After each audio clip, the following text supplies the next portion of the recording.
Bismillahirrahmanirrahim. Assalamualaikum warahmatullahi wabarakatuh. Kami dari kelompok 3 yang beranggotakan Devi Putri Rahmawati Permatasari, Amalia Natifatul Imani, Umi Uswatun Hasanah, dan juga Ulum Arofatul Jannah akan mempresentasikan tentang metode pembelajaran Sam'iyah Syafawiyah. Untuk yang pertama yaitu metode Qawaid wa Tarjamah. Sedikit mengulang dari penjelasan yang telah dijelaskan pada pertemuan kemarin, metode Qawaid wa Tarjamah ialah suatu metode yang merupakan gabungan dari dua metode, yaitu metode gramatika atau tata bahasa dan metode tarjamah. Metode ini lebih menekankan pada qawaid ataupun kaidah-kaidah untuk mencapai 4 keterampilan bahasa, yaitu istima', kalam, kitabah, dan qiraah, atau dalam bahasa Indonesia disebut dengan keterampilan mendengar, membaca, menulis, dan juga berbicara. Metode Qawaid wa Tarjamah merupakan suatu metode pengajaran bahasa yang tradisional atau klasik, dengan penekanan aspek membaca dan menerjemah dibarengi dengan penekanan analisis terhadap struktur bahasa pada teks. Pada dasarnya, metode Qawaid wa Tarjamah ini merupakan sinonim dari apa yang disebut dengan grammar translation method dalam bahasa Inggris. Pada penerapannya, metode ini banyak menekankan pada penggunaan gramatika atau tata bahasa dan juga praktek menerjemah suatu teks.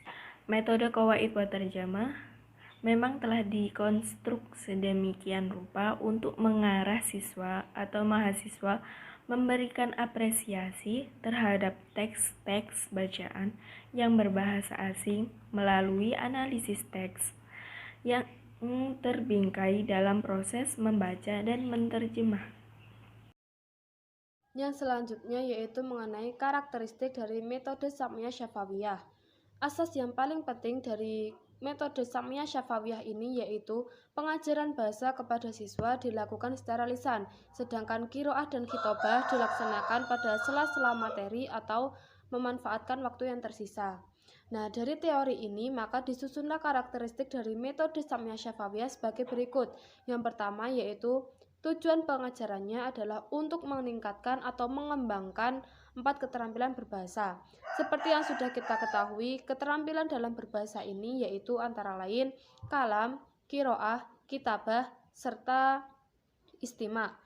Selanjutnya yaitu model kalimat bahasa asing disajikan dalam bentuk percakapan untuk dihafalkan oleh siswa. Nah, karakteristik yang ketiga yaitu qawaid untuk level awal atau dasar diajarkan dengan pola yang variatif sehingga siswa dapat mengambil kaidahnya sendiri sebelum dijelaskan oleh guru. Karakteristik yang keempat yaitu guru menjadi pusat kegiatan dalam kelas, sedangkan muridnya atau siswa mengikuti apa yang sudah diperintahkan oleh guru. Selanjutnya, karakteristik yang kelima yaitu pembelajaran menulis merupakan representasi dari pelajaran berbicara. Dalam arti, pelajaran menulis terdiri dari pola kalimat dan kosakata yang sudah dipelajari secara lisan. Karakteristik yang keenam yaitu pengajaran sistem bunyi secara sistematis agar dapat digunakan oleh pelajar dalam dataran praktis dengan teknik demonstrasi, peniruan, dan yang lain sebagainya. Selanjutnya, karakteristik yang terakhir dari metode Sam'iyah Syafawiyah ini yaitu penggunaan bahan rekaman, laboratorium bahasa, dan visual aid sangat diperlukan. Prosedur penggunaan metode Sam'iyah Syafawiyah. Yang pertama, belajar diawali dengan keterampilan menyimak, berbicara, membaca, dan akhirnya menulis. Yang kedua, tata bahasa harus disajikan dalam bentuk pola kalimat atau dialog dengan topik dan situasi sehari-hari. Yang ketiga, semua unsur tata bahasa harus disajikan dari yang mudah kepada yang sukar. Yang keempat, kemungkinan untuk membuat kesalahan dalam memberi respon harus kita hindarkan. Terlihat bahwa metode audiolingual pada dasarnya tidak hanya menekankan latihan dan pembiasaan untuk membentuk kecakapan berbahasa, Tetapi juga kecermatan pengajar dalam membimbing mereka sangat diperhatikan. Oleh karena itu, seorang pengajar harus benar-benar menguasai prinsip-prinsip tersebut. Untuk mencapai tujuan yang diharapkan, diperlukan langkah-langkah yang dianggap cocok. Langkah-langkah tersebut meliputi pendahuluan yang memuat berbagai hal yang berkaitan dengan materi atau yang lainnya. Yang kedua, penyajian dialog pendek yang dibacakan oleh guru berulang kali, sedangkan pelajar menyimaknya tanpa melihat pada teksnya. Yang ketiga, peniruan dan penghafalan dialog. Yang keempat, penyajian pola-pola kalimat yang terdapat dalam dialog yang dianggap sulit. Yang kelima, pengulangan atau membuat kalimat-kalimat lain yang sesuai dengan pola-pola kalimat yang sudah dilatihkan. Yang terakhir yaitu menyimpulkan. Yang selanjutnya yaitu kelebihan dan kekurangan metode Syam'iyah Syafawiyah. Yang pertama, kelebihan metode Syam'iyah Syafawiyah diantaranya: 1. Para siswa akan mempunyai kemampuan menghafal yang baik. 2. Para siswa akan memiliki keterampilan membuat pola-pola kalimat baku yang telah diajarkan.